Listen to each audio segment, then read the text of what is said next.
Hello everyone, जय श्री महाकाल। चलिए आते हैं हम लोग हमारे नेक्स्ट टॉपिक पे, जो कि सीडीपी का बहुत मेन इंपॉर्टेंट टॉपिक है, जिसका नाम है प्रिंसिपल ऑफ डेवलपमेंट्स। मैंने आप लोगों को पहले भी बताया कि जो प्रिंसिपल ऑफ डेवलपमेंट है उसके जो नंबर्स है वो है 10। यहाँ पर मैंने वन बाय वन लिख के रखे हुए सारे 1 2 3 4 5 6 7 8 9 एंड 10। यहाँ पर हम लोगों ने 10 लिख के रखे हैं। 10 आपको सीक्वेंस में डालने करना है, आप सीक्वेंस में डालने कर दीजिए। आपको अलग अलग डालने करना है, आप लोग अलग अलग डालने कर दीजिए। बट आप लोग ये ध्यान रखिएगा कि एक के बाद एक जो हमारे प्रिंसिपल है वो सारे क्या है, कोरिलेटेड है। एक के बाद एक आपको क्या बोलते हैं, लिंक जुड़ती जाएगी, उसमें लिंक अप होते जाएंगे। तो आपको डरने की, घबराने की किसी भी तरह की कोई जरूरत नहीं है। तो आपको यदि आप एक को लर्न करते हैं, देन आपके बाद एक के बाद एक सारी चीजें लर्न होती जाएगी और इससे डिपेंडेबल जो क्वेश्चंस है आपसे इजी बनने लग जाएंगे। तो चलिए हम बात करते हैं हमारे फर्स्ट प्रिंसिपल की कि what is the first principle. तो ये है भाई principal of continuity. Principal of continuity, या इसको हिंदी में कहा जाता है निरंतरता। निरंतरता का सिद्धांत। निरंतरता का सिद्धांत कह लें आप या कंटिन्यूटी कह लें कि प्रिंसिपल ऑफ कंटिन्यूटी। इसका मीनिंग बहुत सिंपल है, बहुत छोटी सी शब्द में मैं आपको समझाऊंगी कि जन्म से लेकर मृत्यु तक या बोर्न टू टॉम, आपका जहां पर आप जन्म लिया है, जन्म से लेकर आप मृत्यु तक आप कुछ ना कुछ आपका डेवलपमेंट होता ही रहता है।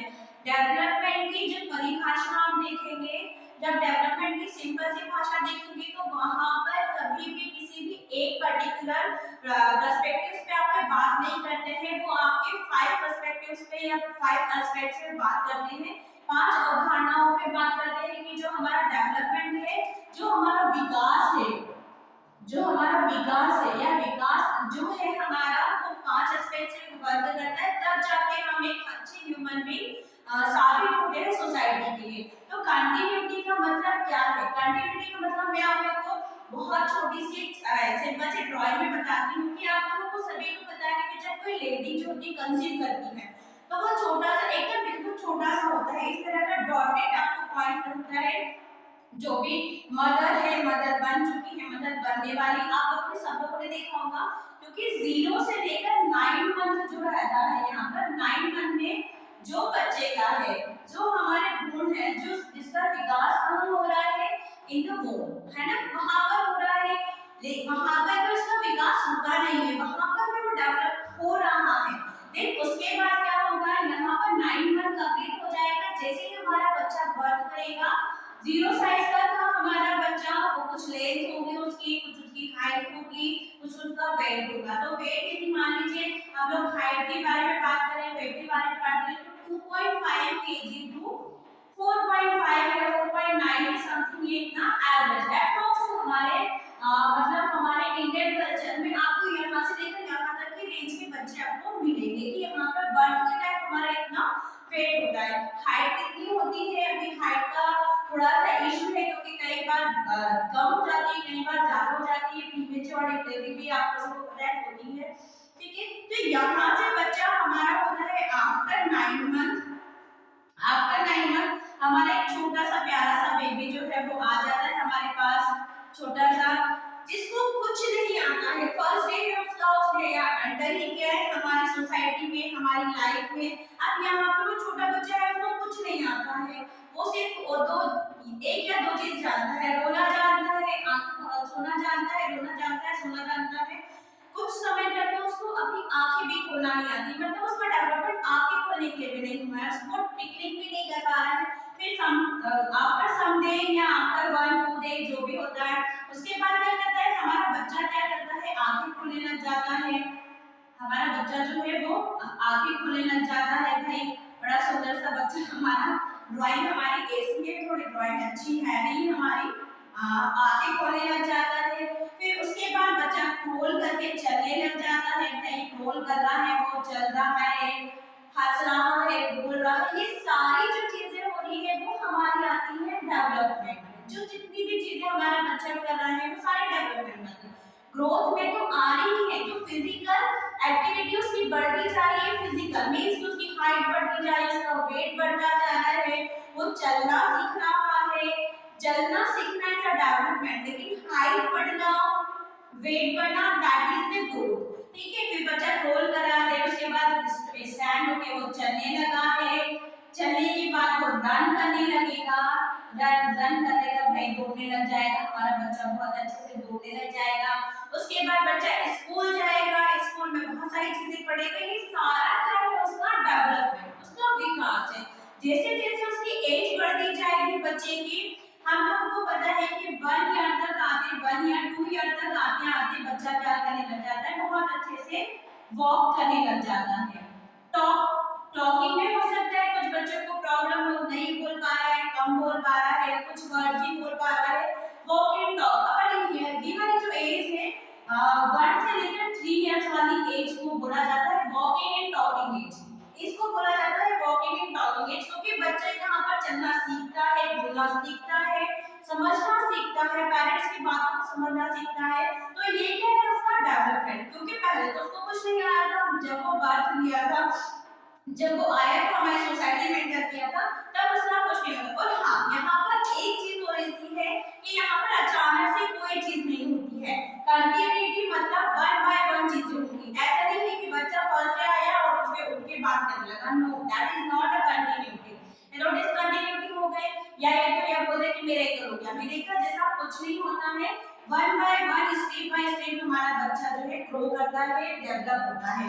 देन उसके बाद यहाँ पर ये हमारा सीक्वेंस यदि आप बोलेंगे तो ये हमारा है कि फॉरवर्ड सीक्वेंस, कि बच्चा चलना सीखा है, बोलना सीखा है, स्कूल जा रहा है, स्कूल जाने के बाद वो डॉक्टर, इंजीनियर जो भी है वो सब बन जाएगा हमारा बच्चा, बढ़िया मस्त डॉक्टर इंजीनियर बन गया है हमारा बच्चा। यहाँ तक उसका डेवलपमेंट किस डायरेक्शन में हो रहा है, that is the forward direction, वो हो रहा है हमारा यहाँ तक जो है हमारा ये हो रहा है फॉरवर्ड डायरेक्शन में, फॉरवर्ड डायरेक्शन में हो रहा है। लेकिन एक एज के बाद आप लोगों ने, सभी लोगों ने अपने दादी नानी, अपने जो अपने आसपास के सराउंडिंग में जो भी एजेड लोग होते हैं, आप लोगों ने उनको देखा होगा कि वो क्या करते हैं, वो लोग क्या करने लग जाते हैं, उनकी मेमोरी लॉस होने लग जाती है, हेयर का कलर वो होने लग जाता है, वाइट होने लग जाता है, टीथ पूरी खत्म हो जाती है। तो यहाँ तक जो है एक एज तक आपका डेवलपमेंट तो पड़ेगा, ठीक है, एक कांसेप्ट में, बट दूसरे कांसेप्ट में फिर उस एज के बाद क्या होगा भाई, इंसान क्या होता है, आध्यात्मिक होता जाता है, भगवान की तरफ उसकी बहुत सारी चीजें जुड़ने लग जाती है, हमारी सोसाइटी से वो थोड़ा सा डिस्ट्रैक्ट हो जाता है, आध्यात्मिक की तरफ बढ़ता है, भगवान की तरफ बढ़ता है, वहां पर उसका दूसरा डेवलपमेंट होता है। लेकिन यहाँ पर हम क्या बोलते हैं कि फिजिकल ग्रोथ जो है उसकी वो रुक गई है या बंद हो गई है, बट उसका दूसरा डेवलपमेंट चलता रहता है। तो यहाँ पर क्या होता है, वो डिक्लाइन हो जाता है, मींस कि बैकवर्ड, बैकवर्ड तो नहीं बोलेंगे, डिक्लाइन होने लग जाता है, क्योंकि बैकवर्ड का मीनिंग क्या होता है कि यदि वो इसी साइड आता है दैट वाज बैकवर्ड, तो बैकवर्ड तो नहीं हो रहा बच्चा, वापस से बूढ़ा होने के बाद इंसान बच्चा तो नहीं बन जा रहा है, वो तो डेथ हो जाएगी उसकी, वो खत्म हो जाएगा, है ना। तो यहाँ पर हम लोग बोलेंगे कि फॉरवर्ड डायरेक्शन में होता है और डिक्लाइन होता है, उसके चीजें क्या होती है, खत्म होने लग जाती है, कुछ कुछ चीजें जो होगी, जो बहुत अच्छी चल रही थी अभी तक, कुछ प्रॉब्लम होने के बाद हमारे साथ क्या होने लग जाएगा, वो थोड़ा भूलने लग जाएगा। तो कंटिन्यूटी ये है आपकी, डेवलपमेंट एक जगह पर रुकेगा लेकिन दूसरा डेवलपमेंट आपका स्टार्ट हो जाएगा। तो डेवलपमेंट हमारा कंटिन्यूटी में चलता रहता है कि अर्लियर टू लास्ट तक आपका चलता रहता है। तो ये हुआ हमारा first principle, principle of continuity. Then उसके बाद हमारा सेकंड प्रिंसिपल आता है, बहुत ही सीधा सरल सच्चा है, वो कुछ ज्यादा हमसे मांगता नहीं है। वो कहता है कि डिफरेंट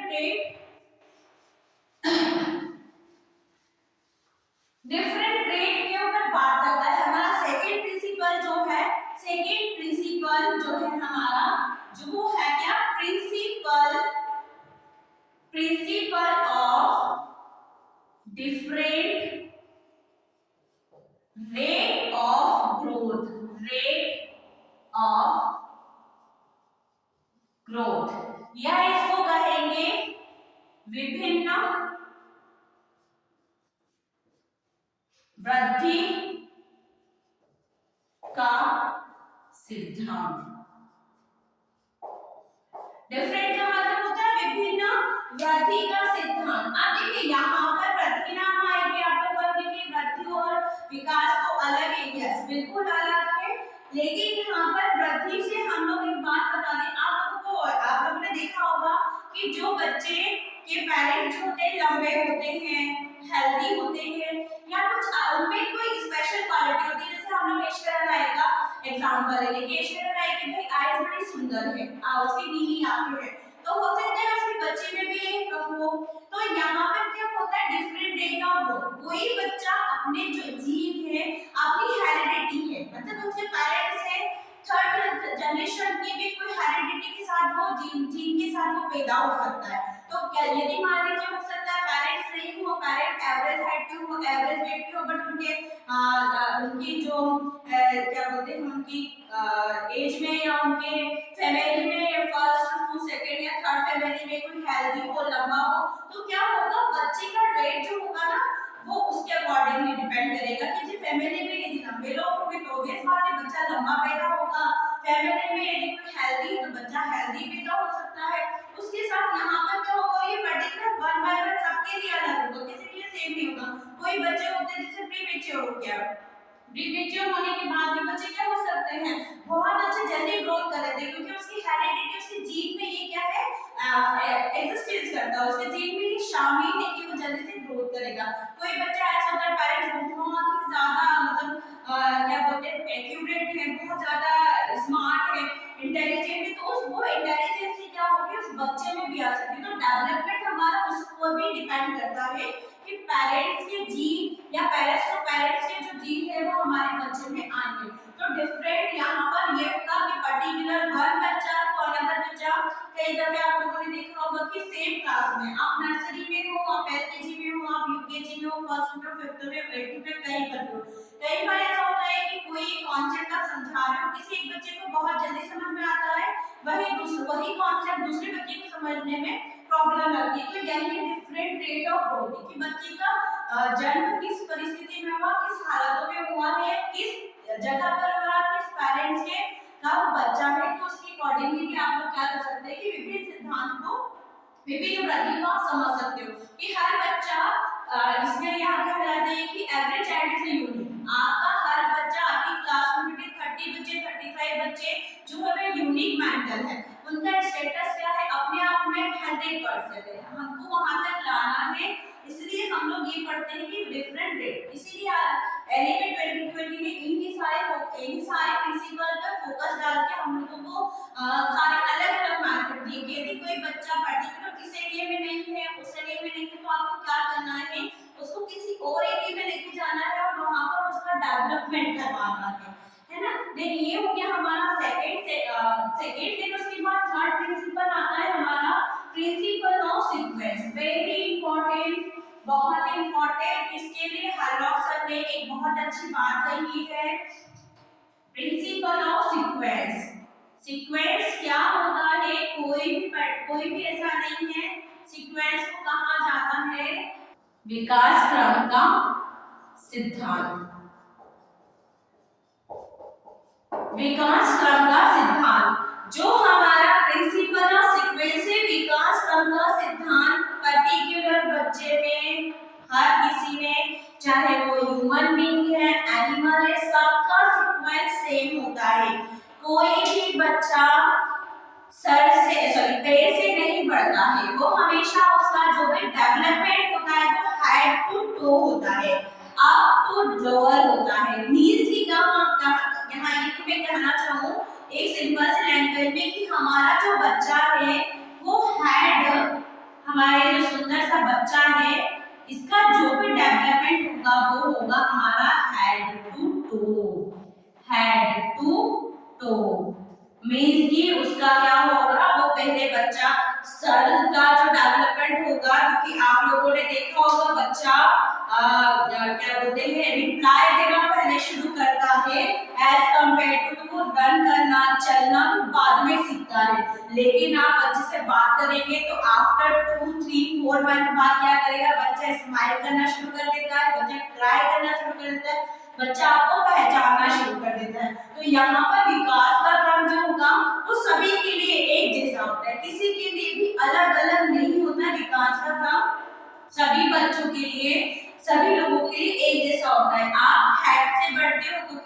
लोगों ने मैं फोटो इसके साथ ऐड जरूर करूंगी। विकास का क्रम जो होता है वो क्या होता है, हेड टू टो होता है, सर से लेकर हमारे पांव तक पहुंचता है।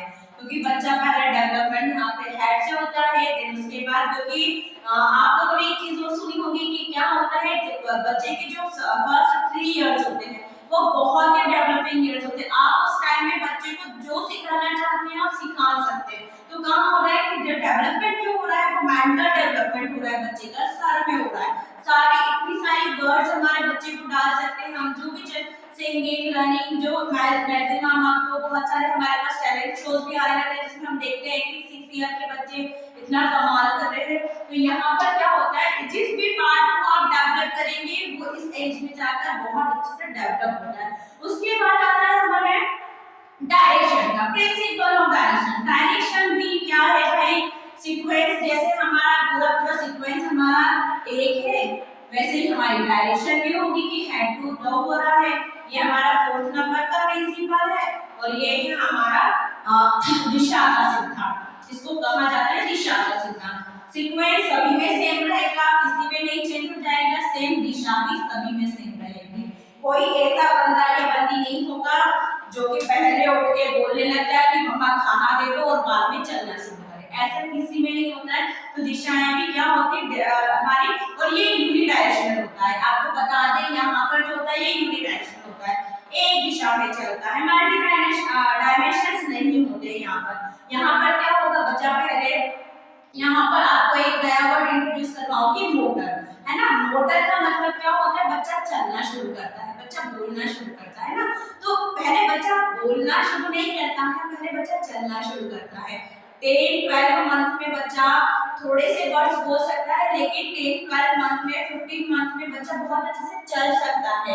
बट बहुत अच्छे से फॉर्मेशन बना के या 2-3 जो सेंटेंस वर्ड्स के सेंटेंस बना के बात करना बच्चा इसके बाद शुरू करेगा। तो दिशाएं क्या होती हैं, हमारे बच्चे की डायरेक्शन को बताती है कि बच्चा कैसा डेवलप होगा, कहाँ तक उसको हम किस चीज को उसमें वर्कआउट करने की जरूरत है। देन उसके बाद आता है प्रिंसिपल ऑफ इंटीग्रेशन। भाई ये तो बहुत ही अच्छा है, देखिए इसमें हमें मजा आएगा कि इंटीग्रेशन क्या होता है। इंटीग्रेशन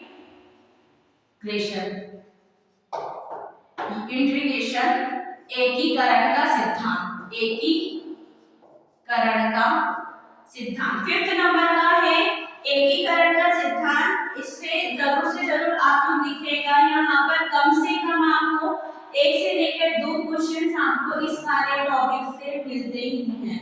इस वाले टॉपिक से हमारे को 1 या 2 क्वेश्चंस मिलते हैं कि एकीकरण का सिद्धांत या प्रिंसिपल ऑफ इंटीग्रेशन क्या होता है। आप लोग एक चीज ऑब्जर्व कीजिएगा कि जब भी कोई बच्चा होता है, छोटा बच्चा है, तो वो पूरी बॉडी जंप करता है, ना कि पहले वो क्या करता है, हाथ बढ़ाता है या क्या बोलते हैं पैर उठाता है। नो, वो क्या करता है, सारी बॉडी को मूव करता है, पूरी बॉडी को जंप करवाता है ना। बट थोड़े दिनों बाद जब उसको पता चलता है कि पूरी बॉडी मूव कर रही है, आफ्टर सम टाइम वो क्या करता है, या तो हेड को अप करेगा या हैंड्स को अप करेगा या लेग को अप करेगा। मींस ही क्या हुआ है, उसने फर्स्ट ऑफ ऑल उसने क्या किया है, पूरा इंटीग्रेशन किया, उसने एक साथ मिला लिया, पूरी बॉडी को क्या करेगा, मूव करेगा। बट आफ्टर सम टाइम जब उसे समझ में आएगा कि इस चीज के लिए मुझे ये रिस्पांस करना था, तो वो क्या करेगा, पर्टिकुलर उसी बॉडी पार्ट को उठाएगा। मींस कि क्या होगा, पहले इंटीग्रेशन होता है बच्चे का, फिर उसके बाद हमारा क्या करता है, बच्चा एक एक करके उन चीजों को डिस्प्ले करना शुरू करता है, उसको अलग अलग करना शुरू करता है। फर्स्ट ऑफ ऑल बच्चे का डेवलपमेंट, आप यदि किसी बच्चे को लेना चाहेंगे तो वो पूरा उठ के आ जाएगा, ना कि वो हैंड्स देगा। लेकिन आफ्टर सम टाइम बच्चे का क्या होता है, समझ आता है तो वो हैंड्स को देने लग जाता है। तो ये कहलाता है हमारा प्रिंसिपल ऑफ इंटीग्रेशन। देन उसके बाद आता है प्रिंसिपल ऑफ इंटररिलेशंस। भाई अंतः संबंध का सिद्धांत क्या होता है, प्रिंसिपल ऑफ इंटररिलेशन।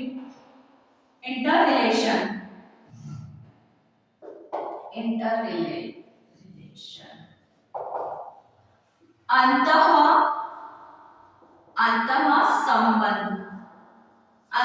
संबंध का सिद्धांत। अंतः संबंध का सिद्धांत बिल्कुल बिल्कुल जस्ट हमारे इंटीग्रेशन के अपोजिट है। इंटररिलेशन मतलब पहले बच्चा पूरा मूव कर रहा था, अब बच्चा क्या करेगा,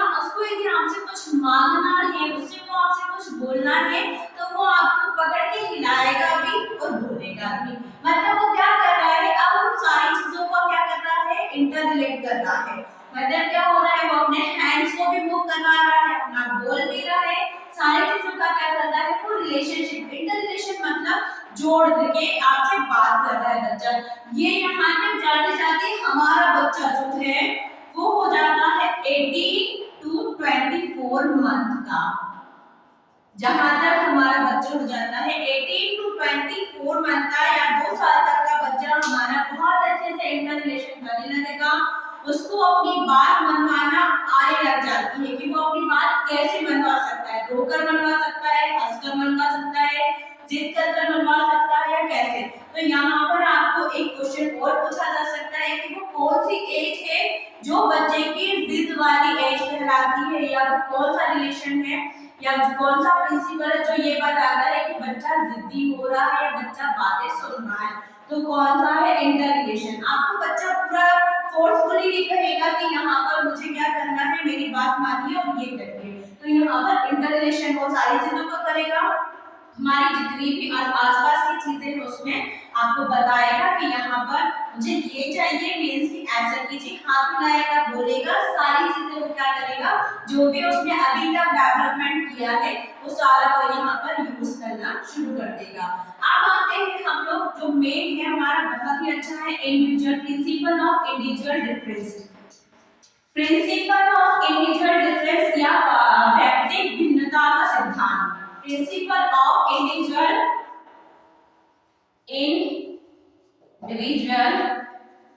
डिफरेंस या हम इसे कहते हैं व्यक्तिगत विभिन्नता।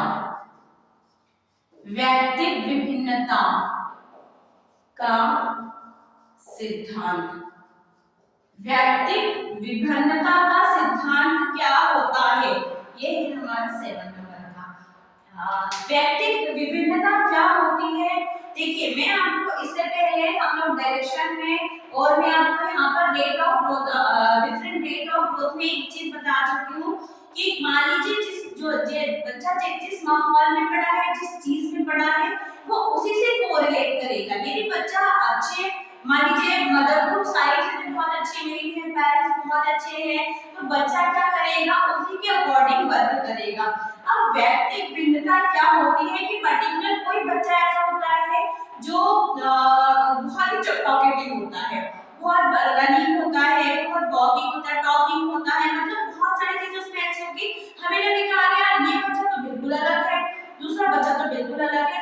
तो मैं आपको यहाँ बताना चाहती हूँ कि जितने भी आपकी क्लास में जितने भी बच्चे बैठे हैं वो सब 1 बाय 1 एक आइडेंटिटी है, सब यूनिक है, अपने आप में यूनिक है, लेकिन उनमें कुछ ना कुछ इंडिविजुअल क्वालिटी जरूर है।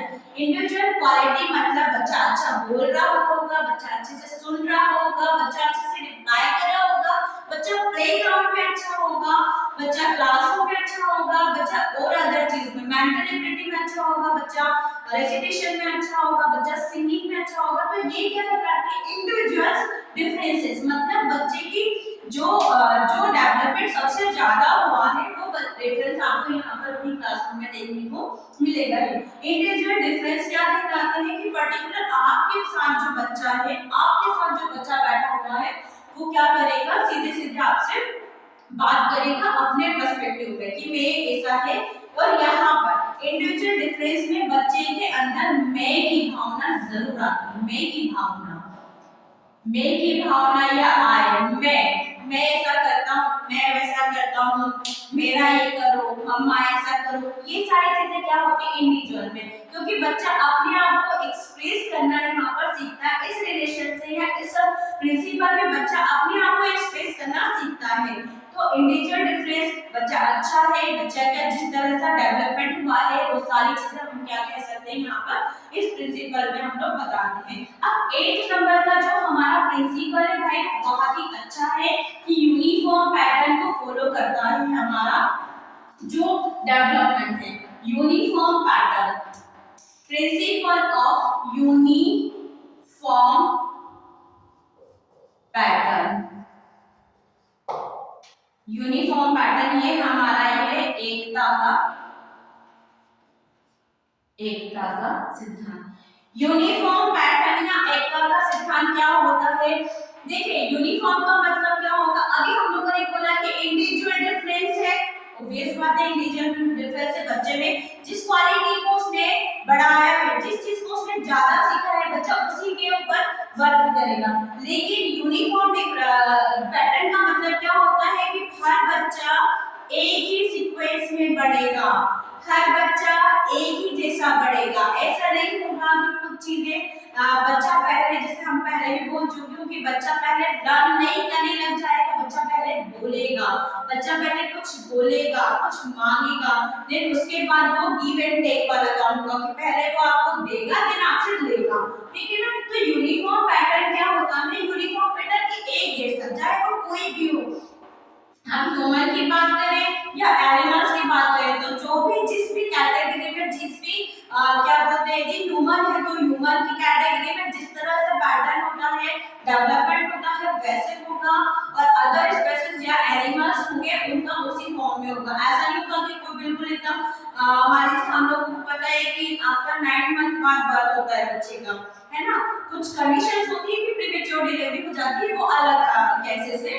बट यहाँ पर एक यूनिफॉर्म पैटर्न को हम फॉलो करते हैं कि आफ्टर 9 मंथ बाद होगा, देन उसके बाद बच्चा से ये करेगा, ये करेगा, ये करेगा, ये करेगा, देन उसके बाद कोई बच्चा हो सकता है कि कोई बच्चा 6 ईयर की उम्र में 60 साल की जैसी बात हो सकता है, but that is the individual difference, वो इंडिविजुअल डिफरेंस है, वो कहीं से कहीं तक यूनिफॉर्म पैटर्न को बिलोंग नहीं करता है, वो यूनिफॉर्म पैटर्न्स पे नहीं डिपेंडेबल है। देन उसके बाद आता है भाई सबसे main general and specific, general to specific response. General to specific, general हमको पता है कि क्या है, general and specific response, response ये हटा देगा। सामान्य से सामान्य व विशिष्टीकरण, इसका नाम बड़ा अच्छा है, विशिष्टीकरण। सामान्य एवं विशिष्टीकरण का सिद्धांत या जनरल एंड स्पेसिफिक रिस्पांस का प्रिंसिपल या सिद्धांत। अब देखिए सामान्य का विशिष्टीकरण, सामान्य का मतलब सारे बच्चे एक जैसे होते हैं, हम पहले से बात करके आ रहे हैं, सब एक जैसे, डेवलपमेंट एक जैसे होता है, सीक्वेंस एक होता है, डायरेक्शन एक होती है, इंटीग्रेशन एक होता है, इंटररिलेशन होता है।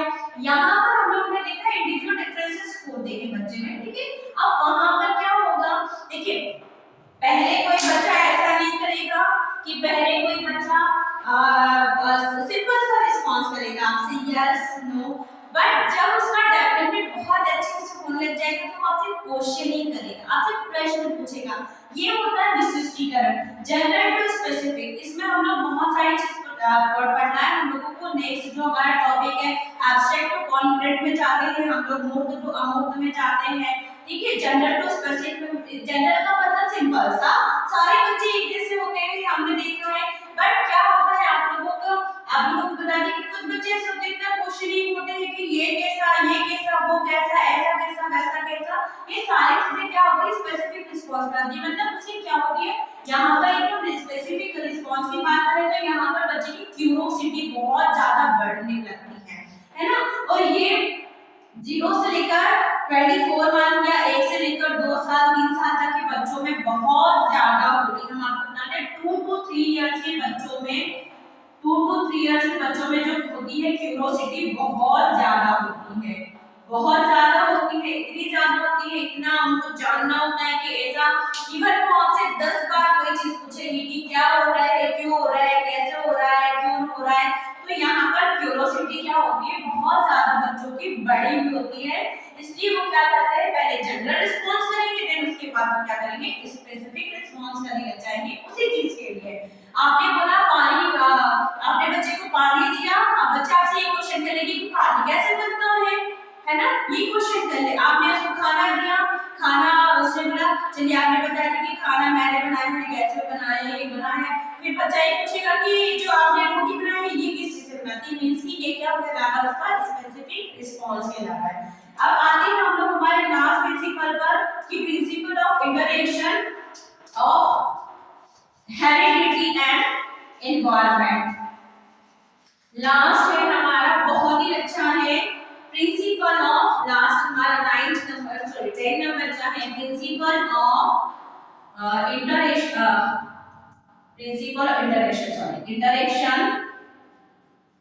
interaction of heredity and environment। इसको क्या कहेंगे हम कि जो हेरिडिटी होती है और जो हमारे इन्वायरमेंट होता है उसमें हमारा बच्चे का इंटरेक्शन कैसे होगा। देखिए यदि कोई बच्चा जन्म के समय कमजोर पैदा हुआ है, उसको एटमॉस्फेयर ऐसा नहीं मिला, उसको एनवायरनमेंट ऐसा नहीं मिला, प्रॉपर उसको रेस्ट नहीं मिला, प्रॉपर उसको चीजें नहीं मिला, तो बच्चा क्या होता है होल लाइफ पूरा जीवन भर वो हो सकता है कि किसी ना किसी चीज की उसकी कमी बनी रहे। हेरिडिटी मान लीजिए पेरेंट्स में से किसी को कोई प्रॉब्लम है, मान लीजिए किसी पेरेंट्स को भाई अस्थमा है या कुछ बीपी वगैरह की प्रॉब्लम है, तो बच्चे में क्या होता है बाय द हेरिडिटी या उसकी आपको यहाँ पर आपको हम जब स्टेजेस ऑफ डेवलपमेंट पढ़ेंगे वहां पर हम लोग हेरिडिटी को बहुत अच्छे से डील करेंगे कि हेरिडिटी क्या होती है। हमारी थर्ड जनरेशन से लेकर जो प्रेजेंट जनरेशन है उस तक की बात करती है हेरिडिटी। जीन होते हैं move generation to generation move करते हैं, तो हेरिडिटी क्या होगी भाई। हेरिडिटी हमारी क्या कहलाती है कि बच्चे के जीन में यदि कुछ चीज शामिल हो चुकी है तो वो बच्चा लेकर आगे डेवलप होगा। उसका हो सकता है कि कुछ ऐसी कंडीशन बन जाए कि वो हट जाए, बट एट द प्रेजेंट उसमें वो चीज रहेगी। यदि कोई बच्चा बहुत अच्छे हेल्दी एटमॉस्फेयर में आया है, उसको सारी चीजें अच्छी मिली है, सारे उसके जो क्लियर थे रिस्पांस क्लियर थे, उसके सारे उसके क्वेश्चनिंग क्लियर थे, तो वो क्या करेगा एक बहुत ही शानदार बच्चा है, शानदार उसका डेवलपमेंट हम कह सकते हैं कि वो हमारी सोसाइटी में बहुत ही अच्छा पर्सन बन के निकलेगा। तो अब यहाँ पर आते हैं अपन थोड़ा सा एक बार रिवाइज कर लेते हैं, 2 मिनट में हम लोग रिवीजन कर लेते हैं इसका। प्रिंसिपल ऑफ कंटिन्यूटी में होता है डेवलपमेंट कंटिन्यूटी में चलता रहता है, डिफरेंट रेट हो सकती है, सबकी अलग-अलग रेट होती है ना। कोई बच्चा किसी चीज में बहुत अच्छा होता है, कोई बच्चा किसी चीज में। सीक्वेंस सबका सेम होता है, किसी का भी सीक्वेंस अलग नहीं होता है, सब बच्चे एक सीक्वेंस में बढ़ते हैं, एक सीक्वेंस में वर्क होता है। डायरेक्शन सबकी सेम डायरेक्शन होती है, कोई ऐसे सर पर नहीं बढ़ता ना ही कोई अलग होता है। इंटीग्रेशन क्या होता है, सारे बच्चे पहले क्या करते हैं इंटीग्रेटेड होते हैं, है ना, एकीकृत होते हैं, फिर उसके बाद वो इंडिविजुअल्स में आ जाते हैं। उसके बाद होता है इंटर रिलेशन, सारी चीजों के साथ इंटर रिलेट करने लग जाता है कि अब मुझे हैंड देना है, क्या बोलते हैं लेग ओपन करना है, ये सारी चीजों के। इंडिविजुअल डिफरेंस जो पेरेंट्स है जिस तरह से उसका पेरेंटिंग में ये उसको भी उसको शो ऑफ करता है सोसाइटी में। यूनिफॉर्म पैटर्न सारे जो भी हमारी चीजें जो भी बच्चे हैं वो यूनिफॉर्म पैटर्न में क्या करते हैं मूव करते हैं, डेवलप होते हैं। जनरल टू स्पेसिफिक रिस्पांस, पहले बच्चा जनरल रिस्पांस करेगा एकदम सामान्य, ना उसको कुछ पता है ना, लेकिन थोड़े थोड़े दिन बाद जब उसका डेवलपमेंट होने लग जाता है तो वो उसी पर्टिकुलर चीज के लिए स्पेसिफिक रिस्पांस करने लग जाता है। फिर उसके बाद principle of interaction of heredity क्या करती है, प्रिंसिपल डेवलपमेंट को बहुत हद तक क्या करती है अफेक्ट करती है। हेरिडिटी या एनवायरनमेंट आपका बहुत गुड है तो बच्चा नो डाउट लाइफ लॉन्ग उसकी अच्छी रहेगी। लेकिन यदि मान लीजिए बाय बर्थ के पहले बर्थ के साथ ही उसको कुछ भी प्रॉब्लम हुई है तो वो क्या करेगा, वो चीज भी आगे बढ़ती जाएगी। तो फ्रेंड्स ये था हमारा आज का क्लास। आई होप आप लोगों को बहुत अच्छे से समझ में आया होगा और आप लोगों से प्लीज रिक्वेस्ट है कि आप लोग मेरे चैनल को शेयर कीजिए, सब्सक्राइब कीजिए और कमेंट्स कीजिए। जो भी डाउट्स है डाउट्स क्लियर करने के लिए फिर आप लोग बोलेंगे तो मैं डाउट्स क्लियर सेशंस भी कर सकती हूँ। तो आप लोगों से रिक्वेस्ट है कि आप मेरे चैनल को लाइक कीजिए, सब्सक्राइब कीजिए, कमेंट्स कीजिए और शेयर कीजिए जिससे ज्यादा से ज्यादा लोगों तक ये इंफॉर्मेशन मिल सके। Thank you so much.